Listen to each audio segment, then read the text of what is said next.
اهلا وسهلا بيك. اهلا وسهلا بيك. انا بعتذر، امبارح كانت الجلسه يعني سريعه سريع كده. شويه. بس انت عارف العياده احيانا بيتحكم فيها حاجات كتيره، خصوصا لما بيبقى في مواعيد بعدها. فانا ربنا فاكر يبارك. انه في حاجه احنا ما صحيح جاوبناش في حكايه التنميه البشريه في الاخر. صحيح. هو كان في بس عندي سؤال ما لحقناش ناخده المره اللي فاتت. اه وكنت عايز اعرف الفرق بين اللي المفروض احنا هنسمعه الجلسات اللي جايه او في خلال الجلسات دي وبين التنميه البشريه، ايه اللي هيبقى الفرق بينهم؟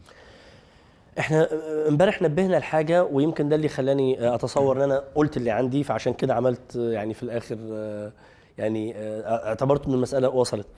هو اولا في منهج علمي، او نزعم انه في منهج علمي.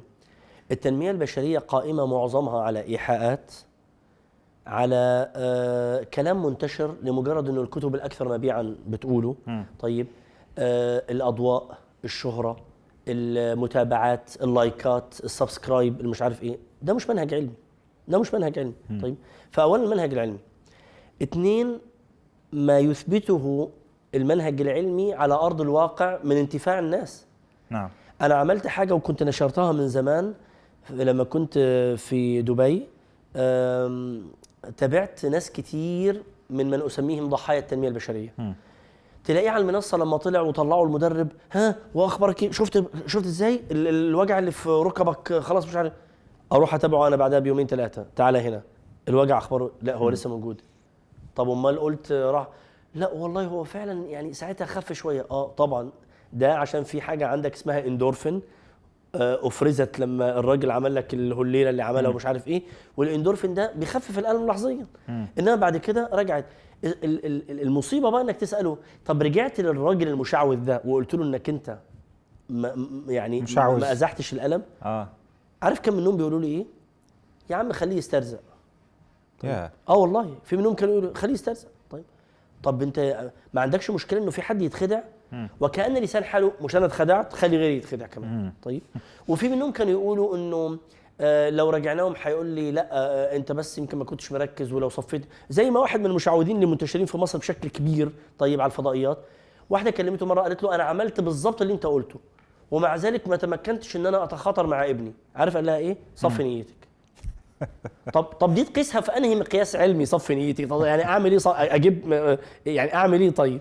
فعلى اي حال يعني يعني اكثر حاجتين المنهج العلمي والاثر اللي مبني على المنهج العلمي، اللي نزعم انه الحاجتين دول يميزوا الكلام اللي احنا هنقوله وما يتعلق باي مدرسه نفسيه علميه عن ما يسمى بالتنميه البشريه. يعني المفروض ان شاء الله خلال الجلسات دي هنلاحظ فرق من خلال الكلام اللي احنا المفروض هنتناوله. المفروض ان شاء الله هيبقى فرق يمكن قياسه يعني. عارف لعل يمكن من اهم الفروق اللي الناس هتلاحظها ايه؟ انه التنميه البشريه تداعب عواطف الجمهور. انا بقى الكلام ده مش عندي ابدا. يعني طيب. يعني بمعنى انه اللي بيتكلم منهج علمي ما بيبقاش مراعي انه الجمهور لازم يعجبه الكلام. انا بقول لك اللي عندي. لا قدر الله مثلا جالي واحد عنده سرطان، انا بقول له انت عندك سرطان، مش بقى بص انت عندك حاجه لو انت تخيلتها انت عندك سرطان، تعال بقى نتعامل مع السرطان ده. بتوع التنميه البشريه الا من رحم الله تلاقيه قاعد معاك بقى في الدوره التدريبيه، يروح انا محترم وجهه نظرك وفعلا عارف الكلام اللي انت قلته ده من احسن ما يكون، ويروح مجاوبك اجابه ثانيه ملهاش اي. امال انت محترم وجهه نظري ازاي؟ ده مش تشجيع يعني له. هي اللغه اللي بيعتمدوها دايما اللي هو التحفيز والتشجيع والكلام الايجابي وعلم النفس الايجابي. بس في الحقيقه في كم كبير في من هؤلاء من خبرتهم شخصيا عند يعني عند الاجابه كما يقال، وساعه الجد بقى يظهر من اسوأ الادب واسوأ الخلق امال فين الابتسامه اللي على الفضائيات وفوق المسرح ومش عارف كلام ده؟ غير انه في ناس تكتشف انهم بيكذبوا على الناس حتى في قضيه المعلومات اللي بيجيبوها. في منهم من ينسبون معلومات لانفسهم والمعلومه مش منه، وفي منه انا نبهت على انه في ناس كتير منهم ما عندهمش شهادات. يعني هو بيقول ده في واحد مره كاتب في السي في بتاعته انا دربت اكتر من 800,000 فمش عارف كام سنه. لما حسبتها طلع انه الراجل ده بيدرب كل يوم 600 واحد، يعني لا بينام ولا بيعمل اي حاجه ولا متجوز ولا مش عارف، والناس بتصدق للاسف. طيب هل نقدر نحط برامج اعداد القاده وتاهيل القاده والكلام ده دي داخل التنميه البشريه جزء منها؟ انت طيب اوكي.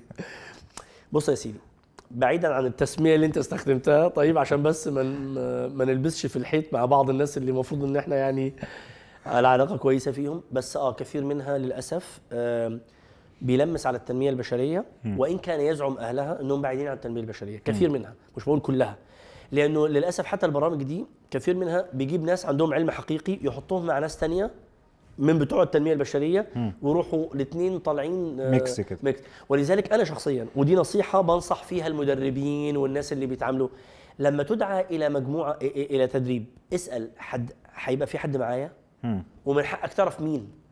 عشان وده حصل معايا، انا كنت مره مدعو الى دوره، كنت انا ضمن ثله من المدربين وما سالتش، وقعدت اخبط بقى في التنميه البشريه والبرمجه اللغويه العصبيه وقانون الجذب والعلاج بالطاقه والريكي، والجمهور بيضحك وبيبص لبعض في ايه. طلع انه اللي قبلي بيوم من اللي بيسوق لكل الكلام ده.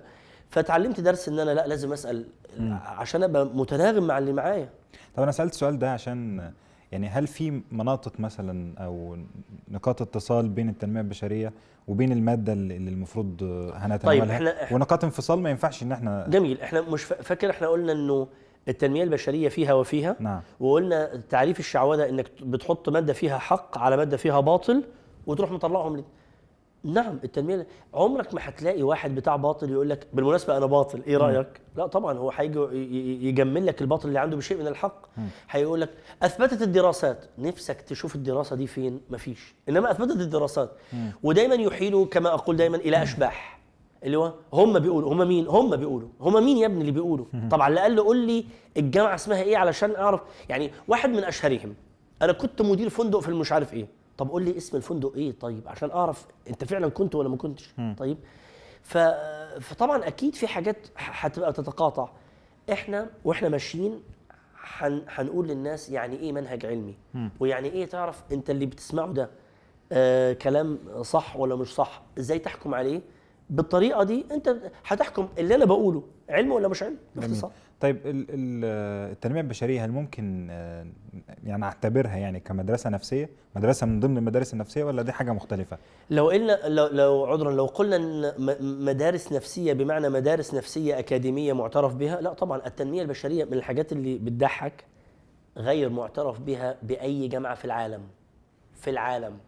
يعني البرمجه اللغويه ده وصل الحال في امريكا مثلا انه بعض الاخصائيين رفضوا التنميه البشريه كذا مره، وفي الاخر طلعوا تقرير انها ضرب من ضروب الشعوذه. طيب، وتسوق عندنا على انها مع ان الادعاء عندنا ان هي اصلا جايه من هناك يعني. ما هو بالمناسبه، بس عشان تبقى المساله واضحه بالنسبه لك، يعني احنا في التنميه البشريه او عذرا مش في التنميه، امريكا انت بتمشي في شوارع سان فرانسيسكو تلاقي طابور طويل، بيعملوا ايه؟ مستنيين واحده تقرا لهم الكف. انتوا فاكرين الغرب يعني ده احنا السوق كله جاي من هناك، والعلم برضو جاي من هناك. يعني ما نفتكرش بقى الغربيين دول الله، دول ناس كلهم بقى منهجهم علمي والولد الصغير يعرف. لا طبعا، ده في منهم بتلاقيهم عند قراءة الكف وعند البلورات ومش عارف ايه وده السيكريت. كتاب ده السيكريت اللي انتشر، هو انتشر فين؟ هو انتشر في امريكا قبل ما يجي لنا. معظم الحاجات اللي طلعت من اللي احنا بنسميها حركة العصر الجديد انتشرت في اوروبا وامريكا قبل ما تجيلنا. جميل. فحته انه هل التنميه البشريه مدرسه نفسيه؟ لا طبعا. المدارس النفسيه المعروفه اللي هي العلاج المعرفي السلوكي، المدرسه الانسانيه، مدرسه فرويد او العلاج او المدرسه التحليليه، مثلا مؤخرا علم النفس الايجابي، في الجيشتالت. يعني في مدارس دي بتدرس في الكليات، دي اكاديميات. التنميه البشريه للاسف او بالاحرى يعني مش للاسف، هي ليست كذلك. لكن المواد اللي احنا المفروض ان شاء الله بنتناولها خلال الجلسات دي داخله ضمن المدارس، يعني هي في كثير منها من المدارس، وفي حاجات لا، وفي حاجات احنا يعني عباره عن حاجات اشتغلنا على تاصيلها تاصيل شرعي، واخده اكيد من يعني تلتقي مع حاجات كثيره مما يقال في علم. اصلا خد بالك، مش كل ما يقال في علم النفس الحديث احنا نقبله. أيوه. هو جاي من ثقافه مختلفه ومن مدارس ربما لا تؤمن باي روحانيه وباي، ففي حاجات لا تقبل اصلا منها. فاحنا بنحاول ناخد الحاجه اللي بالنسبه لنا منهج علمي. طب يعني ايه منهج علمي؟ ده هنتكلم فيه بقى في قعده لوحدها. طب هل ده ليه مسمى معين؟ اللي هو ايه؟ يعني الماده اللي احنا المفروض اسمها فقه النفس. انا يمكن عديت عليها قبل كده، يعني ذكرتها مره او مرتين. اسمها فقه النفس. فقه النفس، بس علم فقه النفس. يعني الفرق بين فقه النفس وعلم النفس انه كلمه فقه معناها انك بتسعى سعي متدرج لطلب العلم. ما فيهاش حته الغرور دي. كلمه علم النفس وكانك تعلم نفسك، مع انه الواحد يدوب عارف نفسه. طيب يعني افهم من كده انه مهما انت حاولت كل يوم تسعى تكتشف نفسك بالظبط، كل يوم في جديد. الحاجه الثانيه انه كلمه فقه توحي لك بان فيها تاصيل شرعي، لان كلمه فقه عاده مرتبطه عندنا بالفقه. صحيح. وبالتالي انت يعني بتستمد الكلام ده من الوحي. علم النفس للاسف ارتبط عندنا دايما بانه العلم الغربي. فاللي ما بيعرفش علم النفس ما بيعرفش النفس، مع انهم هم اللي لسه بيطوفوا في فلك النفس مش عارفين فيها حاجه. الحاجه الثانيه علم النفس للاسف فيها شيء من عقده النقص. انه احنا لما بنتكلم دايما في السايكولوجي يبقى احنا ما عندناش حاجه وهم بس اللي بيعرفوا. فقه النفس فيها شيء من الاعتزاز بالموروث اللي عندك مع عدم القطيعه مع الوافد الغربي. انت بتاخد من الوافد الغربي ما لا يتناقض مع دينك بكل بساطه. طب احنا وصل لنا فقه النفس ده ازاي؟ يعني الدكتور عبد الرحمن ايه اللي خلاه يجمع التوليفه دي ويوصلها تأصيل شرعي وفي النهايه يخرج بالماده اللي هي اسمها فقه النفس؟ لا ده هيحتاج بقى ان انا يعني في قعده تانية اقول لك بقى هي الفكره نشأت ازاي. فكره فقه النفس عند عبد الرحمن تحديدا يعني نشأت ازاي، مع انه في غير عبد الرحمن من نحسن الظن بهم بيتكلموا كلام قريب قوي من فقه النفس، انما لا ده محتاج بقى يعني قعده تانية لعله بكره ان شاء الله نتكلم في من اين نشأت فكره فقه النفس كلها على بعضها، وازاي الماده تطورت الى ان وصلت الى ما وصلت اليه الان. فلعلنا نكمل، يعني استاذنك نكمل بكره ان شاء الله. ان شاء الله. اشكرك دكتور. اهلا وسهلا. جزاك الله خير.